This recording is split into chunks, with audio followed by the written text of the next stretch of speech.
Hey Deadheads, welcome to Dead Authors Club, where we resurrect the classics and bury the complexity. We're your club presidents, Andrew Jackson and Lyndon B. Johnson. Get started. Oh no. Welcome to episode 4. Episode 4. I cannot believe we are consistent enough to be here. Because we never commit to type B queens. Type B. Yeah. But as promised, we are talking about the Yellow Wallpaper tonight. Yes. So this is a very short classic. Very short. 10 pages. Easy to get through. If you're listening to the audiobook, I think it's like 30 minutes. But the journey it sends you on is eternal. I felt like it was hours. I actually wish it was longer. I wish it was longer as well. We actually also realized that there are film adaptations of this. So I'm really excited to look into those and kind of dissect those. And maybe we'll talk about those on our TikTok page and stuff like that. Yes. But we purposely didn't discuss anything about this. She tried. She really tried. I tried. And I was like... But who am I? I'm shutting it down because I wanted to talk about it. I wanted our initial reactions to be right here on the pod. So, should we do author first or story first? Good question. I feel like story first. Yeah, let's do story first. Let's summarize. So, Yellow Wallpaper was written by Charlotte Perkins Gilman, and basically the same era of gothic romance, or romance with a capital R though. There's no like romantic love story going on in here. Mm-hmm. So it was written around the late 1800s. So it opens up with a woman taking a holiday with her husband, and she describes the house they're going to.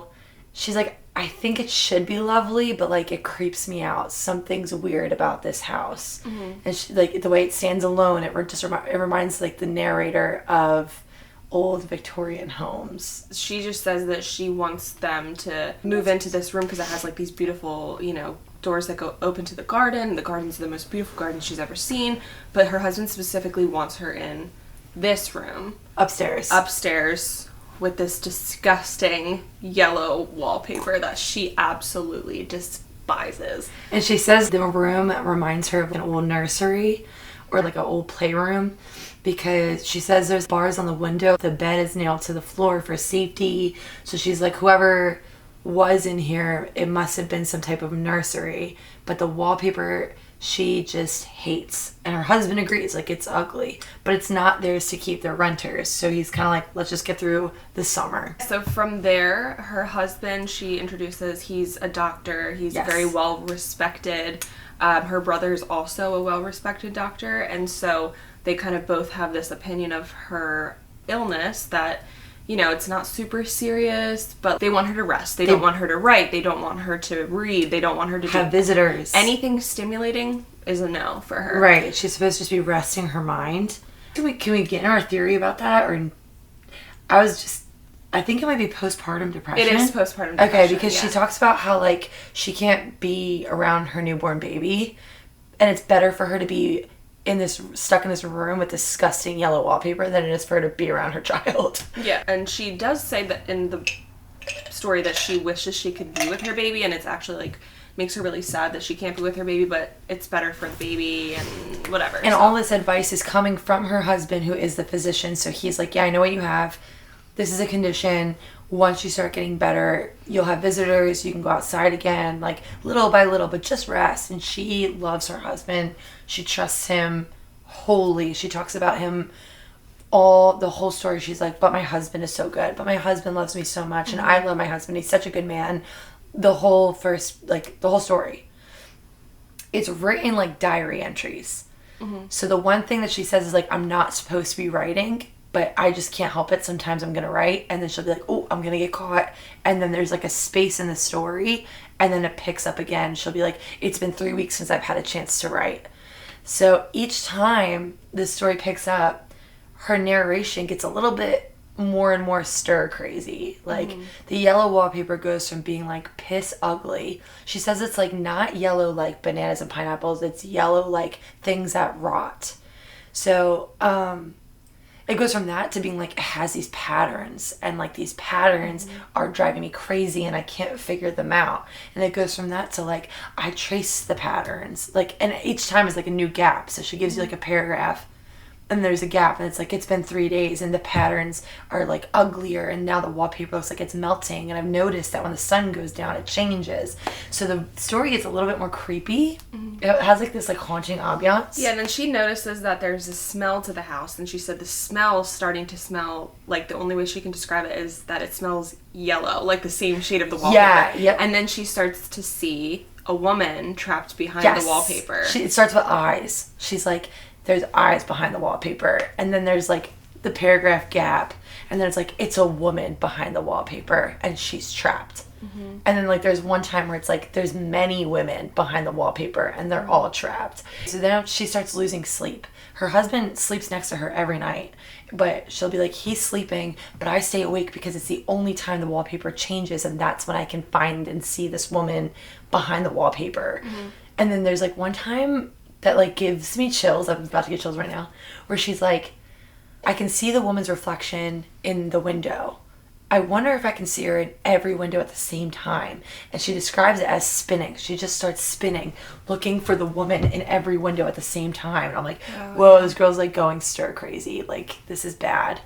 And then she gets more unhinged, where she's like, I need to free this woman from being behind the yellow wallpaper. Yeah. So she starts to peel it back a little bit each day, and she has a nanny or like a nurse taking care of the baby. And there's one time where she's like, I saw her looking at the wallpaper. I know she knows what I know. Like, she sees it too. There's also a part, we should have mentioned this earlier on, go ahead.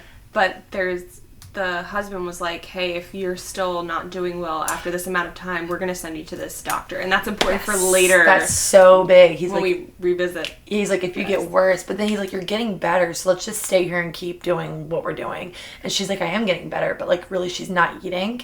And she's not getting better. Yeah, she's honestly just getting worse. And her only motivation becomes peeling this wallpaper off the wall to free this woman, but she's keeping it secret. But she also thinks her husband knows about it, and whoever's taking care of her baby, the woman, knows about it. So she's like, got this whole theory in her head.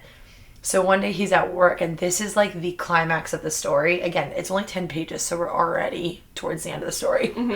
She's like, my husband's at work, so she locks her door so the nurse can't get in. And she's like, today's the day. I'm going to free this woman from behind that wallpaper. And she peels it bare. This house that they're renting. She peels a wallpaper bare, and she's like she's clawing at it to get this woman free.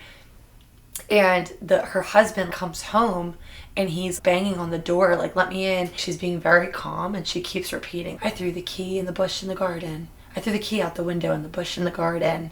And like, I'm only saying it like that because she describes it like that's how so she says calm. it. She says it over and over again. And like in this very until calm he had voice. no choice but to go and retrieve the key from the bush in the garden. And at that point, we didn't mention this, but she also mentions that the pattern in the wallpaper, there's like a grove around the room. And she's like, I don't know what that is. It's like an indentation in the bottom of the wall all the way around the room. And so at this point, she goes from freeing the woman from the yellow wallpaper to her narration becomes the woman from the yellow wallpaper. And she's like, I'm finally free from behind the yellow wallpaper, and now that I'm out, I'm never going back. And she's crawling around the room, and she talks about how her shoulder fits perfectly into the grove that goes around the room. And this is when you start to realize, because she talks about thinking about going, she's so crazy, she wants to jump out the window, but she can't because there's bars on the window. And she's trying to reach some place in the ceiling, but she can't move the bed because it's nailed into the ground. And you start to realize she or other women have had this treatment in this room before. So her husband gets the key. He comes upstairs and he unlocks the door, and she's crawling around the room with her shoulder like in the wall, and she's just this like it says feline it describes creature. it as creeping, and it's just so haunting. Like the way that it's described is she's just like keeping her shoulder in this groove in the wall, and she's just creeping around the room. And when her husband walks in, he's so taken aback by the sight of all the wallpaper ripped off the walls and her just like creeping around the room that he faints. And you know what she does? She just crawls over him. She continues her laps around the room. And I think that's like the last sentence. Yeah. I'm a fiend for a last sentence. No, yes, we have to read it because I hated it. I hated that it ended like that. Because it's just like, what happened? I wanted to know. This is it. "What is the matter?" he cried. "For God's sake, what are you doing?" I kept on creeping just the same, but I looked at him over my shoulder. "I've got out at last," I said, "in spite of you and Jane, and I've pulled off most of the paper, so you can't put me back." Now, why should that man have fainted? But he did, and right across my path by the wall, so I had to creep over him every time. That's how it ends. I love it. She says, "Why did he faint?" Like, why did he faint? That's so inconvenient for me crawling. Right. Okay, so now that we've summarized, we can really get into the nitty gritty. Yes. I have so many thoughts. We did mention that it was postpartum depression, very likely. Yes. At first, she's kind of like, you know, she has this assumption that it used to be a nursery because there was bars on the window and all that stuff we said, but obviously this room was used, like Lynn said, as a treatment for somebody else. Mm-hmm. Going through the same thing, and maybe that's why he picked this specific house, because like you said, the bed was nailed into the ground or into the floor, and bars on the windows, all the furniture was basically screwed into the floor. Yeah, she also mentions that there's bite marks in the bed. Oh yes, bite marks. Scratches on the floor. She mentions that she bites out part of the bed. She does bite the bed. She eventually, because she mentions it in the beginning. It's just like mentioned in passing, but by the end of the story, she is also biting the wood of the bed. Right. She mentions it in passing in the beginning, but then by the end, she succumbs to that same exact behavior because she's been trapped in this room for so long. And it's also needs to be said, obviously, she's an unreliable narrator. Well, yes. So again, this was more experimentation with the unreliable narrator. So Poe introduces that as like a thing from the Telltale Heart. And now we kind of see it introduced into literature. And I think one of my favorite things about reading from this time period is how experimental people are with writing. Yeah, they're like experimenting with like form and like how to write things and how interesting they can make it. And has anyone done it before? And I love reading the writers that like push the limits. Yes. How can we even do that in today's age? Like everything's been done almost, you know? Yeah. I want to get into some of the stuff that I underlined, or a couple things that get repeated throughout the story. So like I put a dot next to any repetition because I said this before. Anytime an author repeats things, I try and pay attention to it because I'm like, why? But the one thing that she repeats is, what is one to do? Like, you know, like I have to be here, so what am I to do? What am I to do? And she's constantly talking about how much she loves John. But then at one point she says, John's starting to scare me. Yeah, like which I thought he's like super weird. Yeah. I just wonder, like, is that her being unreliable? Or is that like John, was she unreliable in the beginning, talking about how much she loved him? Oh, for sure. So my standpoint is definitely she's an unreliable narrator all throughout the story, obviously. But in the beginning, like, you just see her, like most women, in a situation, in any situation with their spouse, that they believe that he has the best interest, her best interest at heart. And he very well could. Like we said, she is an unreliable narrator, so we don't know. But like, obviously the treatment that he's putting her through is not working. And we think about a treatment like that and we're like, that just seems insane. It's so restrictive. It's so harsh. You're not allowed to write. You're not allowed to read. You're not allowed to do anything but sit in this room and stare at this ugly wallpaper that you hate. What do you mean? That's like, you're putting her in prison. Of course, what else is she to do but to go crazy? Yeah. And so, you know, like I said, we look at that treatment nowadays, we're like, that's insane. Would anybody really ever do this? But this is something that was actually done, and this is a medical treatment. So, and specifically with women, this was very like, oh, you're just so overstimulated because you're not supposed to be this. Your brain isn't supposed to work this much. Mm-hmm. So your brain's just tired. And it was called melancholia, and it was like, I think it was even called like the women's disease at some point. Like, that's not the exact term, but it was coined as, because it was like only women got depressed, and it was because their brains are working too much, so they needed to just sit and do nothing. So the author actually went through this. She would go through episodes of anxiety. And at first she was like, I got this. But then she's like, no, I need to go see a doctor. It's getting out of hand.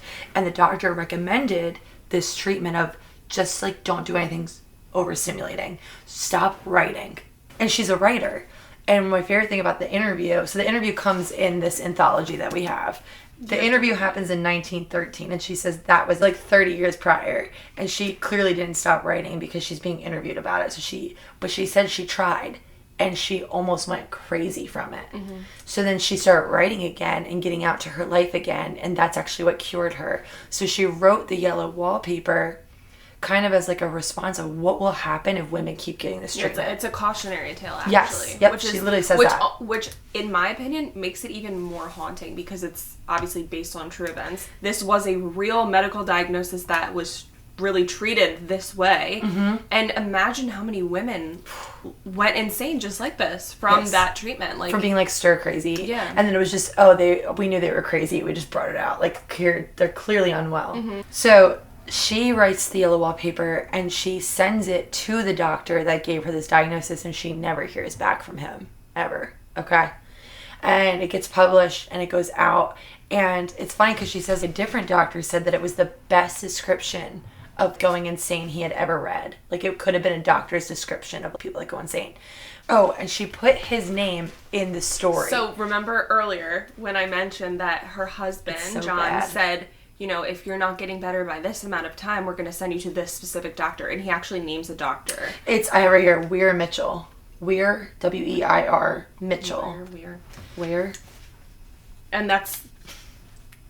Oh, so anyway, that's the doctor that diagnosed her. So she sends it to him, doesn't hear back from him, and then she finds out years later that he actually admits that he stopped giving this treatment after he read it. I could read that to you. The best result is this. Many years later, I was told that the great specialist had admitted to friends of his that he had altered his treatment of neurasthenia since reading the Yellow Wallpaper. It was not intended to drive people crazy, but to save people from being driven crazy, and it worked. Like, she's just such a little baddie. No, honestly, that is insane. I mean, that's what writing is supposed to do. It's supposed to change things, and she absolutely does. It's so cool. What I also really want to analyze is like the husband's behavior throughout this, because he's so babying to her. Like, he doesn't listen to her. He calls her like a silly little child often. And he's like, I just know what's best for you because I'm a physician. Even when she's like, can I please have people come visit? And then he'll just be like, no, you sad little girl. Like, I know what's best for you. And then she's like, he just loves me so much. Like, thank goodness. What would I do without him? But I think that their dynamic is like even more than just a commentary on like women and doctors. I think it could be analyzed even as symbolic of marriage back then, you know, like being driven stir crazy and then being told that you were supposed to be this way and love these things and not do too much and not think these thoughts. Not challenge your husband. And then what happens there, we can even analyze it going that deep to like the power dynamics. I think it's definitely like a commentary on, you know, the patriarchy. Always. I think it's always a commentary. These writers in this era were very big on like challenging the patriarchy through their writing. And also, obviously, a commentary on mental illness and postpartum depression and how it was treated back then. I found it. It says, I don't want to go out and I don't want to have anybody come in until John comes. I want to astonish him. This is about her peeling off the wallpaper. I've got a rope up here that even Jenny did not find. That's the one that's taking care of her baby. If that woman does get out, talking about the woman in the wallpaper, and tries to get away, I can tie her. But I forgot I could not reach far without anything to stand on. This bed will not move. I tried to lift and push it until I was lame, and then I got so angry I bit off a little piece at the corner and hurt my teeth. So she's just feral. And I wonder if that means she was going to try and hang herself. No. Like, if she gets out, because why is she reaching so high with a rope thinking she's going to tie a woman up? Like, and she also talks about thinking about jumping out the window. So the bed, why would it be nailed to the ground if not to stop her from getting high enough to tie a rope? You know what I mean? I just wonder. I don't know. Because, like, that would be, like, the ultimate end to depression. So, like, I wonder if that was cautionary, you know? Yeah. I don't know. Wow. Yeah, this story is just super haunting. It's super haunting, but I thought it was incredible. The whole time I was reading it, I just had the chills. I was just like, this is so hard to read. The voice is so strong in it. Like, the narrator really comes to life, and I think that's what makes it so haunting, is from the first sentence, this character is so alive. Yeah. You just go on such, like, a crazy journey. Like, you don't know that she's going to turn on you like that. Yeah, especially because, like you said, she has such a strong voice that you almost like want to believe what she says, and then you do in the beginning. You start out believing, oh, her husband really does care for her. Oh, he does really want what's best for her. Oh, he's just trying to make sure that she doesn't get worse. But then you start to see almost like her regression. Mm-hmm. Yep. I don't know. Do you think she was crazy? Well, that's what I was gonna say. When you go back and reread, then you wonder what parts is she ever reliable? Like, because you said from the beginning that you thought she was unreliable about loving her husband and him being a good guy from the beginning. Yeah, I think she was unreliable from the beginning only because you can tell that this treatment was so harsh and intense.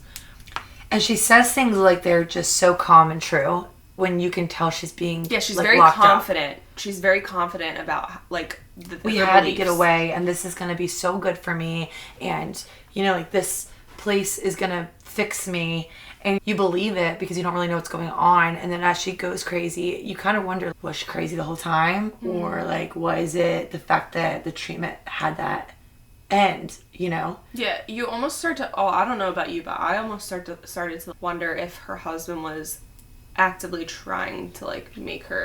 I did wonder that. I know it sounds crazy, but like when she was describing the wallpaper, she was saying like, there's no symmetry to it at all. Like, right. Every time I think I understand the patterns, there's something different. There's no rhyme or reason to this. And so it's like, why, if this was a place where people with mental illness were treated, why put something in there that could be, I mean, stimulating. But you also have to wonder, like, if that's true that the pattern even was that bad. Or she was seeing it move, true, you know what I mean? Because she's, like, talks about staring at it all day and obsessing. Because it just starts with being yellow. Like, it's just an ugly yellow. And then, like, later you get the patterns. Mm-hmm. And then later the patterns move. And then now there's a woman back there. And then the woman's hurt. And at one point, I love the line about it being many women. Because I really think that that's the author adding in the fact that this treatment was so many women that have become that woman in the yellow wallpaper. Ugh. You know what I mean? Like, and just, like, so imagine many. Her writing this and like knowing like this is a commentary on the treatment that I've gone through. Like, imagine her sitting there writing it. Like, I don't know, in my head she's dropping like the doctor. Like, I imagine she wrote this in 1 hour. Like, she got pissed and was like, you know what, I have an idea. Yeah. But like, in my head, she was like crying while she's writing this. Like, oof, you know what I mean? Like, she was so close to being driven crazy, and writing is the only thing that like brought her back to her reality. Yeah. And so, and it's just so hard to know that this is what actually happened to her, and to hear the narrator say things like, "I can't be caught doing this because they don't like me writing," and like she has to hide her, you know, her writing and stuff like that. I don't know. It's just. But I also think that's so interesting is as a character, like this not being the author writing it, but like as the character. I think it's interesting that she like documents to the diary as if it's a person and she's talking to it, you know? Yeah. She'll be like, oh, I'll talk to you later because I almost got caught or whatever. Like, it reminds me of how I wrote in my diary when I was like... Yeah. Honestly. Okay, diary, talk to you later. See you later, over and out. We really want to talk about John more. We've analyzed her a lot. We've analyzed her like psychoanalysis and like how the wallpaper kind of was a symbol of her own mental state and how it slowly got worse. But John is a character that really gives me the ick. That's her husband. And I don't know if we named him, but... Yes, we did. He gives me the ick. He just is constantly talking down to her. And one thing I did want to note was like, if you've been listening to our episodes, we talk about the romantic genre as... It was an answer to the Enlightenment era of writing. And the Enlightenment era was all about logic, sound reason. You know, they kind of did away with fairy tales. And it was the industrialization of the world. And it was just like nonfiction essays or very analytical writings. So it's interesting that in here she describes John exactly like that. So she says, and this is from like the Romantic era of writing. And she says... John laughs at me, of course, but one expects that. John is practical in the extreme. He has no patience with faith, an intense horror of superstition, and he scoffs openly at any talk of things not to be felt and seen and put down in figures. So, like, that is, like, literally what the romantic genre is. It's faith, superstition, and emotions that guide you, you know, like, not reason. So this is kind of like a pushback. It's like a breakthrough. They go back to, like, knights and princesses and, you know, things like that. Or superstition, like Wuthering Heights with, like, ghosts. Right. So then it's interesting, though, because she says that is what keeps making her sicker, is that he won't understand that it's emotion that is running her. Like, that it's her melancholy, it's her sadness, where he's looking at her and seeing nothing physically wrong with her. So he's kind of like, I think you just need to rest. Like, you're mentally ill when really, like, I mean, depression can be, like, it's mental health, but he's looking at her almost like she's crazy because he's like, nothing's wrong with you. Like, you're eating better, you're gaining weight, and she's like, no, I'm getting worse here. Like, I need to get out of here. Yeah, because there's no substance to it, like, that he can physically see. Right. He doesn't believe that it's real. I think we just talked about that too, where she says, yeah, right here, John is a physician, and perhaps, I would not say this to a living soul, of course, but this is dead paper and a great relief to my mind. Perhaps that is one reason I do not get well faster. You see, he does not believe that I am sick, and what can one do? So it's kind of like just like him controlling the fact that, like, your emotions can't make you sick. You're such a silly little girl. And she's like, my hands are tied. Like, what he says goes. He's the physician. He's my husband. He loves me. He loves me. It's interesting that, like, as her mental state kind of becomes more unhinged, her view of John changes. So we kind of were repeating a little bit here, but, like, I wonder what John is, the reliable narration of John. Is he the husband that loves her? Or is he, like, someone that we should be nervous and scared of that's making her sicker because he just won't listen to her ever? I always compare classics to modern literature, I guess. So, like, I think with Wuthering Heights, we compared it a lot to Tell Me Lies. Yeah. I think with this one, I was thinking of The Housemaid a lot because there's, like, that room that she first walks into and she's like, something's weird about this room. This is, like, in the book, but it can be seen in the movie. She's, like, looking around. She's like, the window doesn't budge. There's claw marks on the door. And she doesn't really think too much about it. And then later she becomes the woman that gets locked into the room where before it was the wife. And, like, that is a lot of... I really just wonder if it's almost like a modern retelling in a way because there's so many things that mirror it. Well, yeah. Except, like, in The Housemaid, she gets to get out and she gets to lock him in the room. And that's kind of what happens here is the husband passes out in the room that she had locked herself into. And she just keeps crawling over him. So it's like her treatment became... So I don't know. I just wonder... There's so many mirrors there and, like, what that could even be symbolic of if we were going to analyze it through that lens. If the housemaid is the yellow wallpaper, what did that room signify in modern culture? I mean, obviously, it's very much a commentary on abuse, right? Absolutely. And people that believe you and those that don't. And the way that abusers can mask who they are to the public. You know, I don't know if it's touched in the movie. I can't remember because the movie and the book merge in my mind. But in the book, there's a neighbor that's a really good friend of hers that she goes to. And she says, like, you have to help me. My husband is crazy and he's abusing me and he locks me in a closet, blah, blah. And she's like, I will help you. I promise you we're going to get through this. And she leaves the room and calls her the husband. And then he finds out that she's trying to tell. And so then he locks her in the room again. So then she remembers that neighbor and she's always like, I will never trust you again. So I think that is a commentary on that, where this one is a commentary on a different type of abuse. But, like, it wasn't really seen as abuse then. It was seen as treatment. I just was really thinking about that a lot. Like, just the parallels there. Yeah. The end. That's the end of my rant.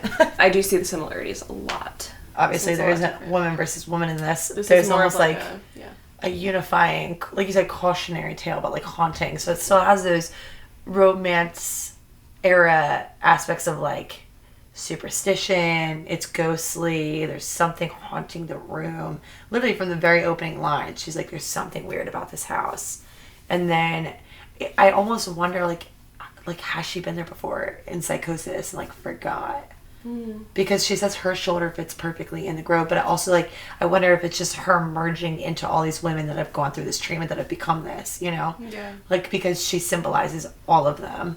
And then so she kind of, like, becomes all of them. Ooh. I know. Like, so, I would love to see really it done. I would love to see it done cinematically. But there are cinematic... I know, I wonder, like... versions. Yeah, I wonder... I wish I would have watched them before this podcast so I could talk about it. for this episode, but I'm going to go home and hyperfixate and watch like 10 of them like I did with Wuthering Heights. I still haven't watched the other adaptations of Wuthering Heights. But yeah, so The Yellow Wallpaper.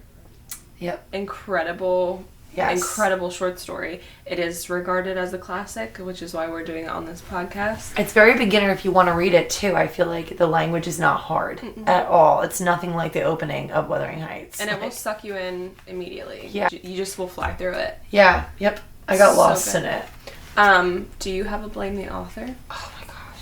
Were you hoping I wasn't going to ask? Yeah. So for Blame the Author, I've been thinking about this for days. I say this every time because like it takes me a while to think of something to blame the author for. I'm the same way. I just feel like I have no notes. I think it was very, very well done. I think it was artistically done, which I love.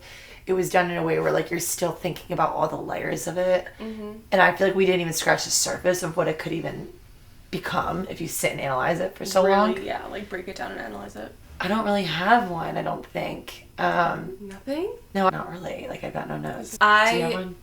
I am similar. I think that it was very, very well done and just like a beautiful piece about mental health, a beautiful piece about patriarchal standards back then, and just like how she was not willing to challenge her husband or his ideals because not only was he a doctor, but it was her husband and he loved her so much. And, you know, and also this is just the treatment that was given to women then. So I just think it was incredible. It was incredible that this short story actually changed the way that the author's own doctor operated in giving treatment. When you read it under that lens, it just almost makes it even more haunting and even more powerful. She's writing from her own personal experience. This is a haunting story by itself, but when you realize that it's something that the author herself went through, it's her own commentary on her own treatment. It's just like, ooh, just gives you chills. But I think if I had to pick a Blame the Author, it would be the ending. I can't relate. I do love how, you know, it was so just disturbing at the end. I think that was a perfect ending to it. Yeah. But I wish that we knew what happened. I wish that we knew what came next. Did John wake up from his fainting spell and put her in an even more severe treatment? Did he lock her away? Did she go to the psych ward? Like, what happened? Did she immediately heal? Did he think to himself, you know, I'm assuming the ending was intended for us to absolutely assume that he realized that his treatment for her was wrong the whole time, and, you know, maybe, I don't know. Interesting. Yeah, I wish I knew what came next. And I wonder if the movies go into that a little bit. Or if I wonder if they play around with that, of like what comes next. Because it's an hour-long movie, so they have to imagine some things. Yeah. I want to make it. I want a director to make it so bad. No, we said this about Wuthering Heights, too. We said we should totally direct. I love romantic Gothic literature, like, so much. For the form that it plays with and, like, the psychological aspects, and just like I feel like every single one of these movies would be like so weird. Like, yeah, just like a true sensory experience, like Wuthering Heights was. Yeah, that's my favorite type of cinema. Is the ones that make me feel something, like something's off. Like, I don't know. It feels like a whole experience. Like, it feels like you're there and you just feel disturbed, like, you know, something's off. And every time you watch it, you notice something else. Yes, you know, like that's like how I am with this. Every time I read it in college, I never forgot it. I read it again when we were going to do the podcast. I read it again right before the podcast because I had read it 2 weeks ago. And every time I read it, there's just something else that really gets me. Where I'm like, oh, gosh. Like, the first time you read it, it's just like, whoa, the decline of her mental health. The second time you read it, you're like, well, is it the decline of her mental health, or is it the treatment, or is it the husband? Like, something's off. What is it? And the third time, it just gets crazier. She even says that she's afraid of him at one point. Yeah, like, and then we're like, changes. Oh, yeah, you're right. Like, your husband's the problem. And he is the problem because of the treatment that he made. But he even tells her, like, you're only as sick as you believe you are. Yeah. But, like, is he the problem? Because this was the standard of the day. Right. This was the standard treatment. And he believed that he was giving her the best treatment. Yeah. So. Did he? Ooh, I don't know. A part of me thinks, why didn't he want her writing for real? Was it that sense of independency where was he being told, hey, your woman needs to just be dedicated to you only, so she's only sad because she's being independent? Or was he, like, afraid, like, she spends more time writing than she does with me? I would argue that point. Yeah, go ahead. Because through the lens of this being a commentary on her own personal experiences, the doctor that gave her this treatment was not her husband. Well, yeah, no, I was only talking about... But he did tell her not to write. So this was the standard of treatments at that time. You know, she says that she's afraid of him, but again, he's just doing what the standard of treatment was for this. Yeah, it's diagnosis. almost like afraid of what? But I think it was afraid because he was the one trapping her. You know, like... I'm afraid to tell him that I'm not healing and from she this. loves him so much in the beginning, and then by the end, she's like, ugh, why are you fainting? Enemy. You're in my path. You're exhausting to be around. The nerve of you to faint in my path. Yeah, it's just so good. I could read it 1,000 times and always, I think, get something new from it. Yeah, definitely. It's incredible. So we definitely recommend the short story. You still don't have any Blame the Authors? I've been trying to think of one. I just think it was so well done. Like, in everything that it meant to be, it did. Yeah. One of the other things from her interview she says was she got a letter from a family that went to a mental hospital and ended the treatment of their female family member who was going through this after they read the Yellow Wallpaper. Mm-hmm. That comes right before she tells us about the doctor, I forget his last name, Weir Mitchell, that treated her.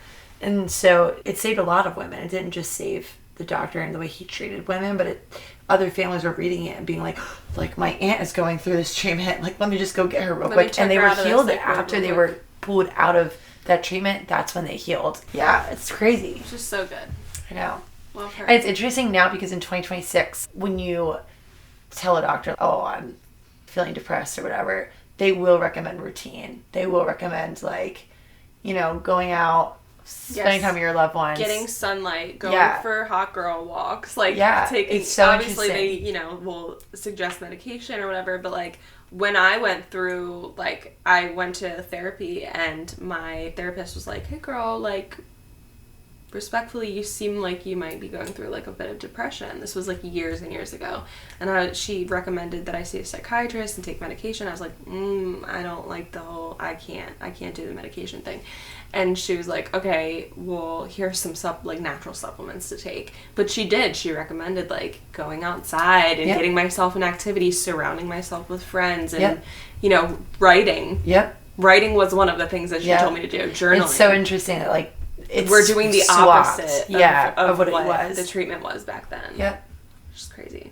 It is. It works. It works. It works a lot better. I cannot imagine being locked up in my room with my own thoughts when I was depressed. And not being allowed to do anything about it. Your own thoughts and nothing else I would have created a woman in the wallpaper. You literally just stew on all of your negative thoughts. It's not even you can talk yourself through it at that point. Yeah. That just reminded me of a line in the book, or in the story, where she talks about how when she was a child, she loved to stay up at night and create the figures in the quiet of the night in her mind, and how different it is now in her adulthood. That she's being forced to create these figures in her mind. She's being forced, and now they're haunting her and vexing her, and this is the same things twice, but they are a root issue or a root product of her depression in her adulthood, whereas as a child they were a product of her imagination.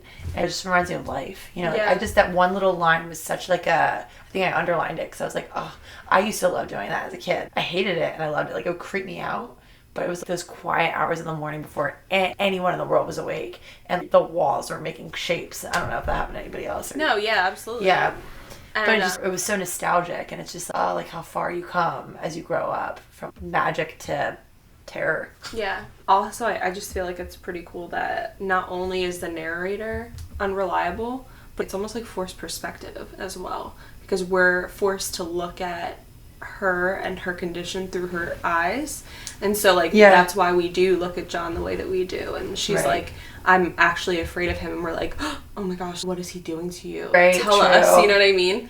And I don't know. I don't know. I will never be a fan of John though. I don't think.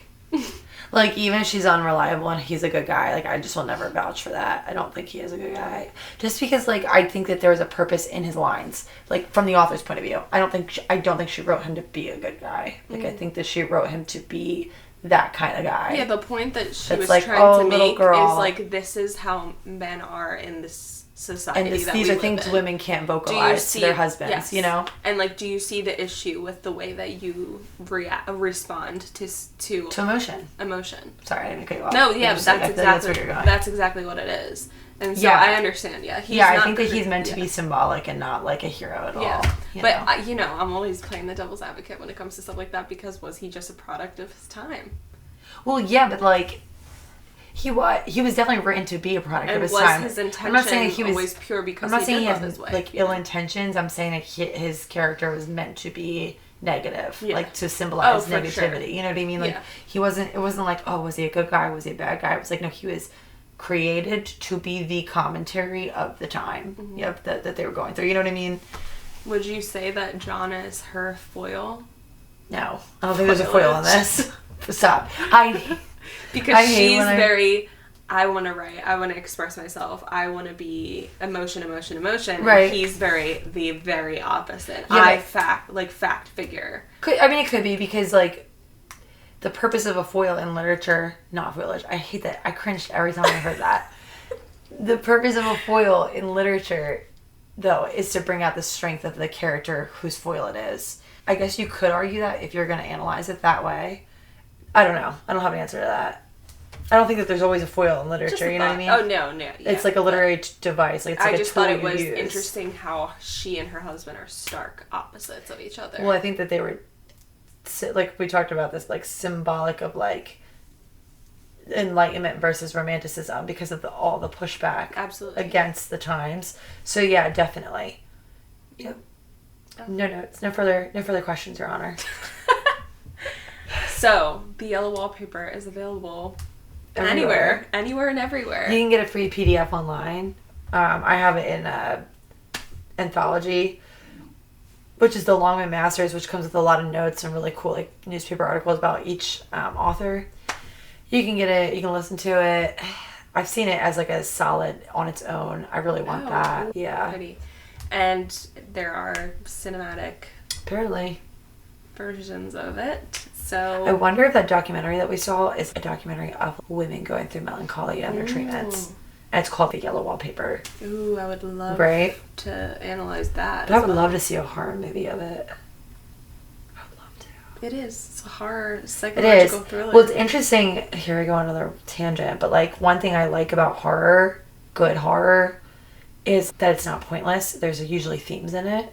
Where it represents some type of real embodiment of some type of social horror. You talked about this with me with Smile, I think. Yes, so Smile is the horror of trauma, being generational trauma, or like passing your trauma on to somebody else. That's what I got out of it. Because the whole point of Smile was in order to get rid of this curse, or like this curse would kill you, you had to traumatize somebody else. Like you had to kill yourself in front of somebody else, and then that Smile curse was passed to the person who saw it.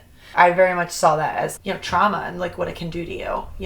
You will live with it, you will live with it, you will live with it. And the danger of it and the horror of it is passing it to somebody else, So that's Smile. And then Lights Out was all about mental health and her friend from the mental hospital that lived with them until the very end. I won't spoil that. That's one of my favorite horror movies because it's actually scary, but it actually has this theme of like, what mental health will do if you let it get out of hand. Like the mom in that story is so locked away. I think I did watch that one because you pushed it on me so much. It's terrifying. And it's not terrifying. It's just unsettling. Just a disclaimer, I do not watch horror movies. I just don't like them. Something in my mind tells me that if somebody's messed up enough in the head to come up with something like that, it's demonic. I love it. I love it because I think it's a new way to mess with genre. Like, it's very experimental of, like, what would happen if this was a real personified thing? What would happen if this issue was personified and out of control? Depression, trauma. Yeah, and I see it in a lot. I love Midsummer because it's, like, the cultish horror. What would happen if this got out of hand? But anyway, I just say that because it starts here. And you can see it grow and spiral into today's world in terms of horror having themes. Like Frankenstein, when we get into that. Oh, I'm so excited to do Mary scary Shelley. Stories having these themes. They still do. you know, not all of them. I don't like a good stupid horror movie. I don't like a pointless one. I usually don't like demonic ones, to be honest. I like when they're different and they're creative and they're monstrous. Babadook was like that too. Babadook's about mental health. But that one wasn't scary. That one was kind of goofy to me. But I still liked it for what it was doing. But anyway, it's something else about genre here is you can see it kind of. Poe becomes Stephen King. Yeah. You know I what I can't mean? wait to get into Poe. I cannot Are we gonna wait do to Stephen get King? into Poe. Yeah, I think we should. I think we should. I think don't we should save think you're Poe gonna love and it. Stephen King for October. Like Halloween. I was thinking about that for like Frankenstein. We could do that.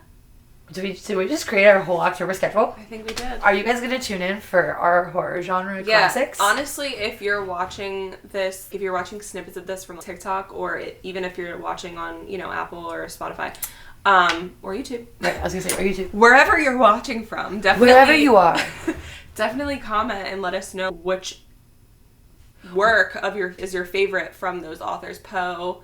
Obviously, or which ones we're did you doing hate? Frankenstein. Which ones did you hate and you're like, why did my teacher make me read this? I never understood it. Yeah, but if you guys recommend, you know, which one like you want to cover, I mean, obviously, I think we should do the Raven for Poe. Well, we have to. We're definitely doing the Raven. And Telltale Heart is another one. Heart. Follow the House of Usher. Yeah. Oh, I can't wait. I even liked the cast of foam at the mouth Amontillado. for Edgar Allan Poe. I just love Edgar Allan Poe we just love him so much. We went to his house. We did. We went to his house in Philadelphia. It was just. I have a tattoo. I have haunting. Nevermore for the Raven. So good.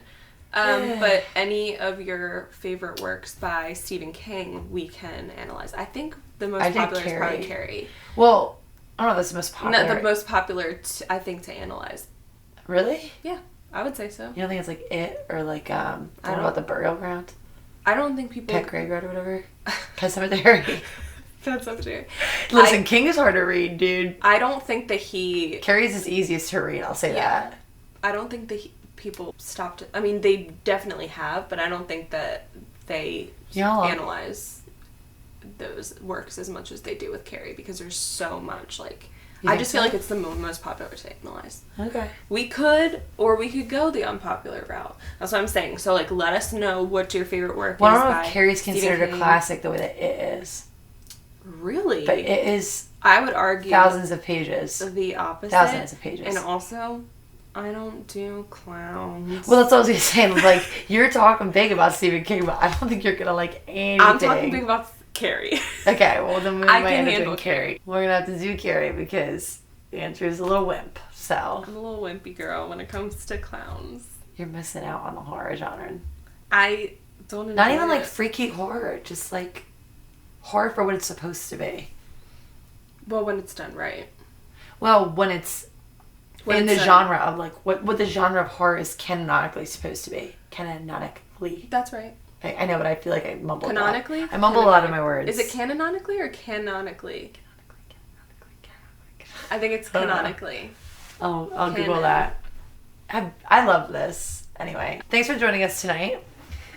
Tune in next week. We are going to be doing The Old Man and the Sea. The Old Man and the Sea, which I've got notes and blame the authors. We've got tons of blame the authors for. I'm going to blame the author for a lot of things in that one. This isn't. I don't think this is going to be our only Hemingway. No, and I don't think we can stop here for Hemingway because I'll never read him again. No, yeah. I feel like it's a good starting point for boys. Yes, it's very boy coded. It's very boy coded. They talk about baseball. It's simple language. It's very boy coded because it's plain simple language for you dummies to understand. That's not what I mean. That's not what I mean. It's very boy friendly. So if you're baseball, if you're a boy and you want to get into classic literature, this is a starting point for you. I would say this and probably Great Gatsby is another one that's pretty good. Oh, I can't wait to do that one. I can't wait to do Gatsby. We got a nasty list for you. Yeah, we do, Luddy. So tune in for all of it. Tune in next time for the old... Oh, wait, I do think it'll be really fun to analyze because when you get into the themes of it, obviously the fish is symbolic of something. Right, the old man and the boy, like everything is symbolic of something. Right. And so when we dive into the deeper meaning... Oh, the old man in the sea. When we dive into the deeper meaning of this nautical tale, I hated that. Yeah. It's just gonna get fun. It's gonna be fun. I think this will be an episode for you to definitely tune in. And I feel like, listening not to be like. Did you use the Scottish again? No. We can tell when it's getting later because we both get loopy. You guys need to know we record these podcasts at like 11 o'clock at night to midnight. What were they saying? Something about the old man in the sea. I know. What was I saying about it? I just feel like even if you never choose to read it, you can listen to our podcast and be like, oh yeah, I know all about it and I read it, or I really like these themes, or like I can summarize the story to you. Yeah. The old man in the sea, like about the old man and the fish and the sea and the boy and the themes and the things. So definitely. I'll be smarter for that next week. I just don't want to give too much away. The themes and the things. And I promise we won't talk about it anymore until it's time for the pod, so we can save all the juicy stuff for you guys, because we always end up giving little snippets to each other. Oh, what do you think about this and this? And then we're like, oh, we should have saved this for the podcast. Yo, we can't do that. Anyway, Old Man in the Sea next week. Do not miss it because it will be good. Okay. If anything, we're gonna make the Old Man in the Sea interesting for you. We'll act it out for you. I was thinking like shadow puppets or something. Oh, I was gonna be the old man. You jump at any opportunity to dress up like an elderly person. And I have receipts. I love it. TikTok's gonna get the receipts. I love it. There's multiple pictures of you dressed as an old person. No, there's not. Yes, there There's is. like one from high school, and it was for Spirit Week. I love it. I can't lie. I want it to be part of my bachelorette. Let's do it. Let's go out to dinner as old ladies. I'll do it. Whatever you want. It's your bachelorette. Okay. All right. Good night, everybody. Good night. We're gonna log off. Good night. Like and subscribe. Rest in peace to the Yellow Wallpaper. Rest in havoc. Rest in haunting feminism. Absolutely. And to our good author, Charlotte. Charlotte! There's a classic to resurrect. And to good Charlotte, we resurrect you.